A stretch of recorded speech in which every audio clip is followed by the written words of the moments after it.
this is as close as we can get to the base of the World Trade Center. You can see the firemen assembled here, the police officers, FBI agents, and you can see the two towers. A huge explosion now, raining debris on all of us. We better get out of the way.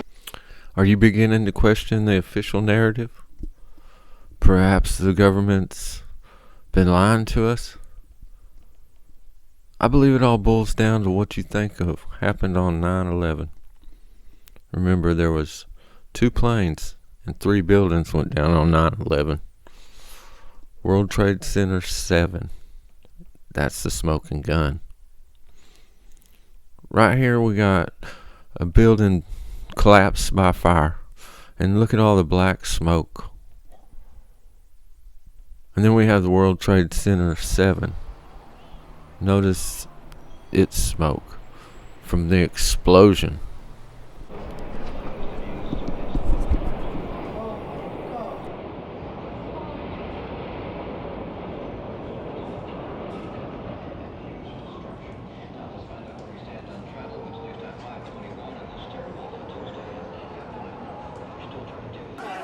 I remember getting a call from the fire department commander telling me that they were not sure they were going to be able to contain the fire. And I said, we've had such terrible loss of life. Maybe the smartest thing to do is pull it. And they made that decision to pull, and then we watched the building collapse.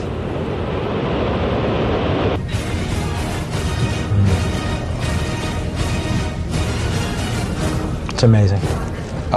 Amazing, incredible, pick your word.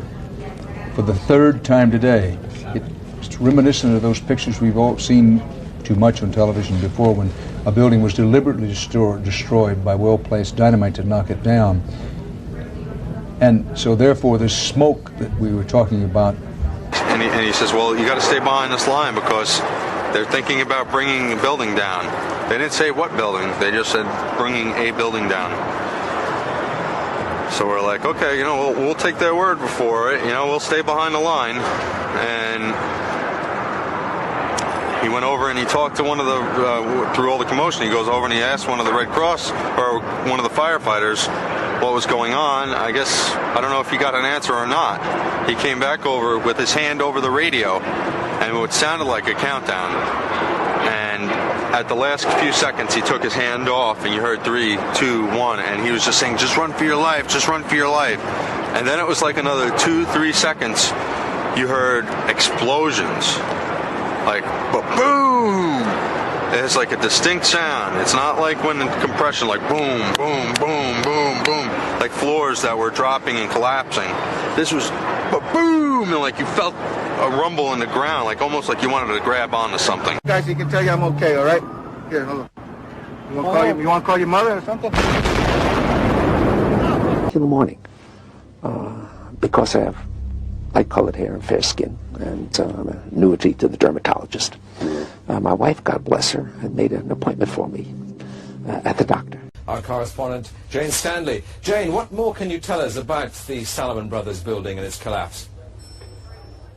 Well, only really what you already know. Details are very, very sketchy. As you can see behind me, the Trade Center appears to be still burning.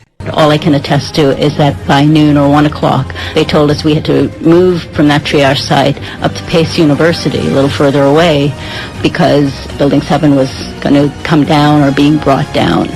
We were watching the building actually because it was on fire. The bottom floors of the building were on fire, and we heard this sound that sounded like a clap of thunder. Turned around, we were shocked to see that the building was, it looked like there was a shock wave ripping through the building, and the windows all busted out, and it was horrifying. And then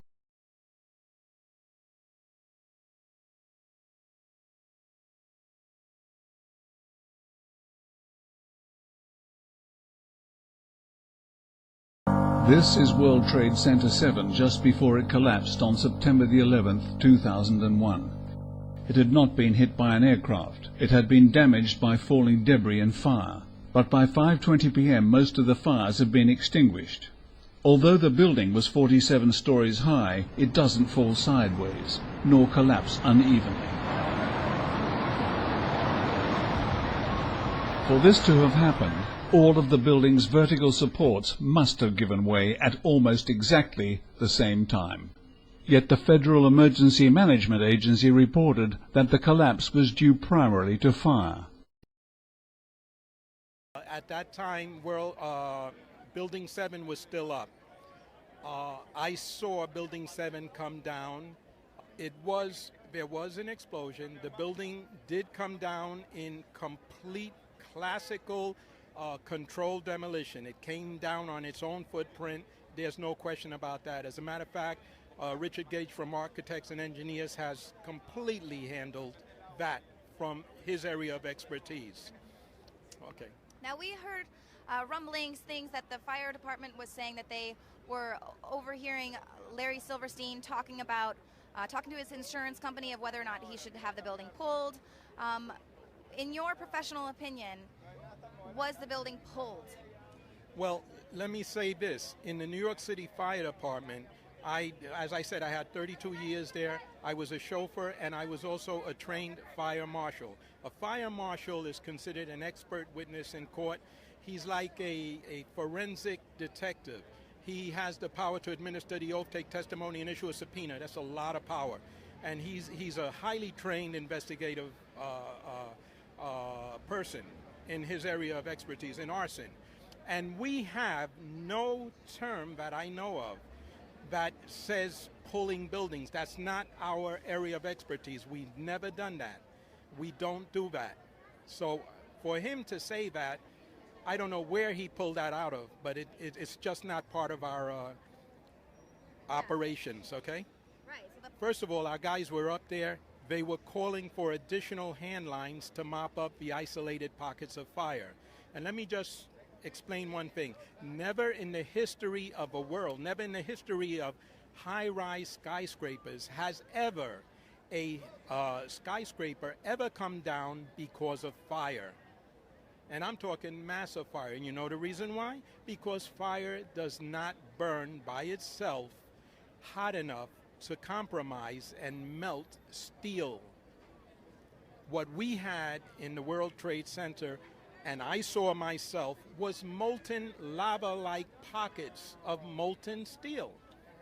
All right, I spent the night on the pile searching for bodies, and I saw that with my own eyes.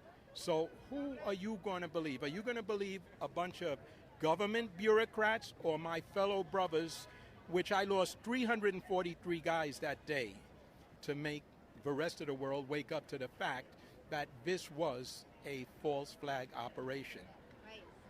Seen incredible acts of heroism. I love my fellow firefighters. We love each other, and I'm dedicated to exposing this false flag that took their lives. Was this a conspiracy? Absolutely. Yes, it was. And those people need to go to jail for treason.